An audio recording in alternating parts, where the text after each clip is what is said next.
ہمارے معاشرے میں خاص طور پر پاکستان میں بچے والدین سے بہت دور ہو چکے ہیں، اور اس کی وجہ نہ بچوں کو معلوم ہے نہ ماں باپ کو معلوم ہے، اور اسی دوری کی بنا پر بچوں میں بے روی کا شکار ہو رہے ہیں اور بے شمار مسائل کا سامنا کرتے ہیں۔ جب سٹارٹ میں بچہ پیدا ہوتا ہے، بچہ بڑا ہوتا ہے، اس سے بے شمار غلطیاں ہوتی ہیں اور ماں باپ ان کو ٹوکتے چلے جاتے ہیں۔ ماں باپ اگر ان کو ایک بار بٹھا کر سمجھانے کی کوشش کریں، بیٹا زندگی گزارنے کے یہ اصول ہیں، اگر آپ ان کو اپناؤ گے تو آپ کامیاب ہو سکتے ہو، یہ وہ اصول ہیں جن کو آپ اپناؤ گے تو آپ زندگی ناکام ہو جائے گی، اور یہ زندگی گزارنے کا خطرناک طریقہ ہے۔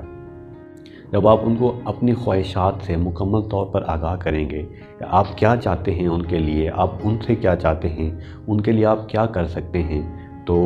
آپ میں اور آپ کے بچوں میں جو ایک گیپ ہے وہ ختم ہو جاتا ہے۔ وہ گیپ دوستی کی صورت میں تبدیل ہو جاتا ہے۔ بچے کو ریلائز ہوتا ہے میرے ماں باپ ہی میرے اچھے برے کا خیال رکھنے والے ہیں، میں نادان ہوں، اور جو میرے ماں باپ کہیں گے میں کوشش کروں گا کہ انہی کو فالو کر کے آگے چلوں۔ اس کی زندگی میں جو پریشانیاں، جو مسائلات آئیں، آپ ان کو تحمل سے سنیں اور اس کو سمجھانے کی کوشش کریں۔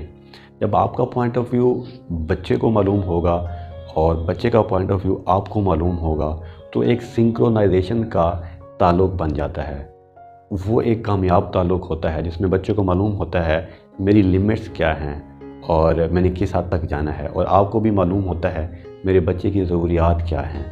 جب دونوں طرف سے ایک دوسرے کو سمجھ کر ہم زندگی گزارنے کی کوشش کرتے ہیں تو بچے بے روی کا شکار نہیں ہوتے، بچے والدین سے سیکھنے کی کوشش کرتے ہیں، ان کو آئیڈیلائز بنانے کی کوشش کرتے ہیں۔ جب ان کے درمیان گیپ پیدا ہو جاتا ہے تو وہ ارد گرد اپنے آئیڈیل شخص کو تلاش کرتے ہیں۔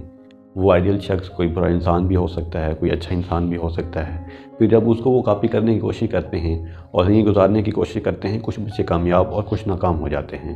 کیونکہ والدین بچوں کا کبھی برا نہیں چاہتے، اس لیے ان کے ساتھ دوستانہ ماحول میں لے کر چلیں گے، ان کی چھوٹی چھوٹی غلطیوں پہ ان کو سمجھائیں گے، نہ کہ ان کو ڈانٹیں گے اور ان پر ٹونٹ کریں گے، تو بچے آپ کے ساتھ مانوس ہو جائیں گے،